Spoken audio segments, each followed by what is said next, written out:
This is winter season, or in another words, it's a cold and flu season. So, as myself, many people are getting sick, and when employees are sick, they are unable to make way to their job, and they have to call sick.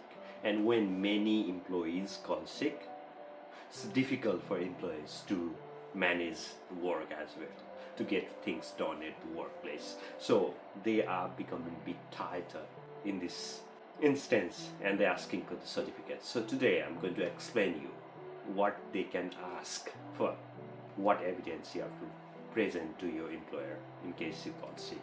So stay with me. You may already know there's a separate independent entity to oversee workplace rules and regulation in Australia, which is known as Fair Work Australia.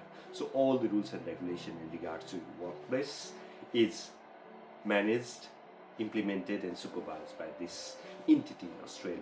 And you can go to Fair Work Australia if you've got any dispute with your employer as well, including sick leave or evidence they ask when you got sick.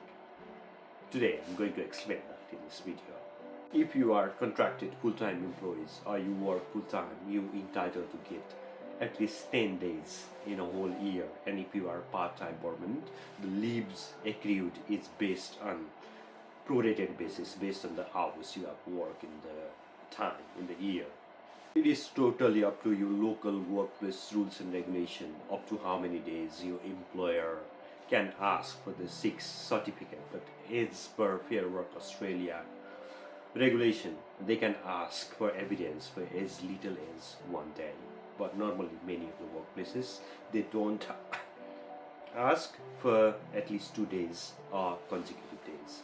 Now the other thing is, if your employer asks for evidence you were sick, what can you submit as evidence?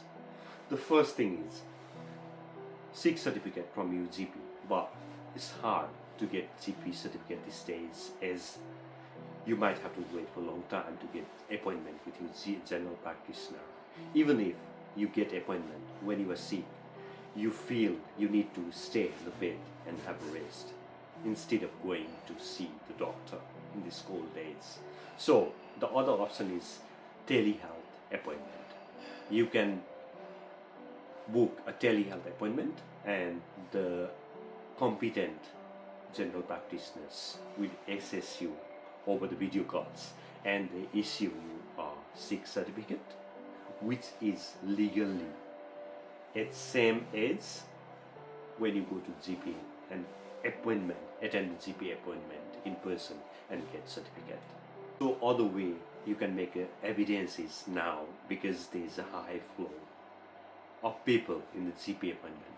So the pharmacist can assess you and can issue sick certificate for you as well. So other way you can make evidences now, because there is a high flow of people in the GP appointment. So the pharmacist can assess you and can issue sick certificate for you as well. In the event you are unable to organize both of them, you can make a statutory declaration as well. There's two ways to make a statutory declaration. You have to make a statutory declaration that you were sick on a particular day and you were unable to attend your workplace. There's one way, you have to go to the valid witness, that is GP or Justice of Peace or RN, or there are many people, but some feasible are Justice of Peace. But if you are unable to same that, going to the GP appointment, because you have to leave your premises, you have to find out where the GPs are available, you have to drive there, you have to get them witness your statutory declaration. There is other way to make your statutory declaration without going to any place or without signing a statutory declaration in front of any witness in person. That is through your MyGov account.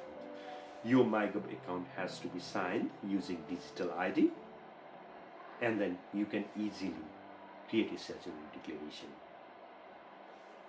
from MyGov account. So for that, follow me. I'll tell that in the next video, step-by-step guide. So how did you find this video? Please let us know by comment and share this video to other people so that they may they get information about sick leave and Australian rules and regulation in this regard as well. Thank you for your time.